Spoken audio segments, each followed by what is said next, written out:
This story, this week's gospel from Luke, of course, is a story of God's forgiveness and acceptance.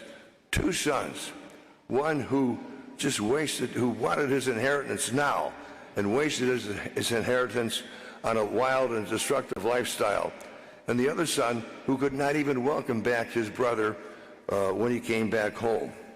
The younger son turns his back on his father, and the older son turns his back on both his father and his brother. It's interesting to note, and in many of Jesus' parables, we don't know how the story really ends. Did the brother eventually shake hands and hug each other? Did they live happily ever after? We really don't know. Some years ago, our parish passed out a black book, which, crazy enough, is called the Little Black Book. And this little black book contained daily Lenten reflections on the Lenten gospel for that particular day. And there was one I wanted to read today that especially applies to today's gospel of the prodigal son. However, I enlarged it, and this reflection on a piece of paper, it makes it a lot easier for aging eyes to read from the pulpit. Quote, "The prodigal son is one of Jesus' most best-known parables. In the closing scene, the elder son refuses to join in the celebration, so the father comes out and pleads with him. It ends there, and we never know whether the elder son went in or stayed out. Here is an imaginary ending. While the father and the elder son are arguing in the backyard, the mother comes out and said, 'I've just had enough.' And to her husband she says, 'You always favored our youngest son, and you know it. Our older son works hard every day, and you take him for granted. I hardly ever hear you say thank you except to the hired hands. It's about time you started noticing your family for a change.' Then to the elder son she says, 'You, always the martyr. You act as if you're the only one who has to go the extra mile. Well, I do. We all have to do it, and so does everybody else. It's time you learn to swallow hard and rise above the things in life that are unfair. Stop your silly pouting.' Then she says to the younger son, 'And you, the spoiled little prince, in there celebrating, and you never even thought to ask about your brother and apologize, leaving him to do all the work. It's about time you realize that the whole world doesn't revolve around you.' Then to the three of them she says, 'Work out your differences some other time. We've got company. Get in there and start acting like family instead of 3-year-olds. End of quote. Reconciliations can be complicated, but that's no reason not to reconcile. I really laughed out loud when I heard that story, and I thought it was a perfect time to read it today with the prodigal son. But I have a personal story to tell about two brothers who got into a big, stupid argument with each other and didn't speak to each other for months, and were finally reprimanded by their mother to become friends again. The story is about my brother, myself, and our mother. My brother and I both went to Notre Dame, and I only mention that because after graduation, we're both eligible to receive Notre Dame football ticket applications.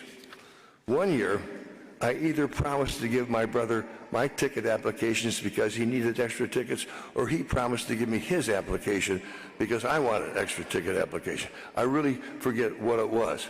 But at any rate, we got into a huge, big argument, a long, heated argument as to who was to get the extra football ticket applications, him or me. Who promised to who what? Well, after a long, drawn-out argument, we didn't speak to each other stupidly. We didn't speak to each other for at least 6 months, and we lived a couple of miles from each other. And my mother, of course, knew about it. And so one day, my brother and I both inadvertently, unexpectedly, showed up at our house, our mom and dad's house. And as soon as we came through the door, our mother jumped on us and said, "You boys sit at the kitchen table now." And boy, we just sat down right now. And she immediately proceeded to give us holy hell and a very verbal tongue lashing about the family and a mother's love for their sons. She was not only mad, but she was very disappointed in us and that really hurt. In reality, my mother forced both of us to reconcile and forgive each other. My brother and I shook hands, hugged each other, and we're still best friends to this day.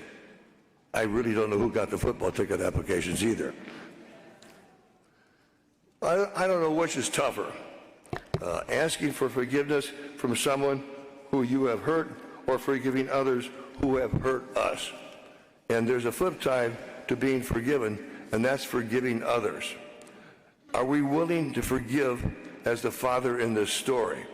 When we hurt somebody emotionally, verbally, or sad to say physically, we're always so grateful when that person we hurt forgives us. But when we have to forgive somebody else, when we have to hurt, we are always so ready to forgive us. When we hurt somebody, we're always so willing to have them forgive us when we've hurt them. But when we have to forgive others who have hurt us, that's more difficult. That's not so easy. Forgiving others who have grievously hurt us or betrayed us, be it a spouse, an ex-spouse, a father, a mother, a brother, a sister, a son or a daughter, or an ex-employer, forgiving others can be very, very difficult. This hatred or unforgiveness towards someone can really hurt us up. It can really eat you up. A person can feed on this bitterness, and ultimately they themselves become the main course. The bitterness will eat them up. And we all know people in our life who've let bitterness eat them up because they've been afraid to forgive. Another way of putting it is anger is an acid that destroys its own container. I like that one. Anger is an acid that destroys its own container. Withholding forgiveness from someone will not punish them. Most of the time, they could care less. But frequently, the withholding forgiveness punishes yourself. Jesus did not teach us that forgiving others would be easy, but he did say that it is necessary. Forgiving another may change how we feel or how the memory of what happened to us, but it will change our life. When we do forgive, we become free. And being able to forgive and forget without rubbing the other people's noses in their mistake is a God-given gift. In closing, there is really a key line in the Our Father that really sums up this entire homily. Forgive us our trespasses as we forgive those who trespass against us. So the reconciliation can be complicated, but there's no reason not to reconcile. Now, the question is there someone in your life right now who you refuse to forgive and to whom God is asking you to forgive that person? If this homily gets just one single person to forgive and reconcile with another person that they've been estranged with, then I will consider this homily a rousing success. Amen. Thank you for joining us for this celebration of the Mass.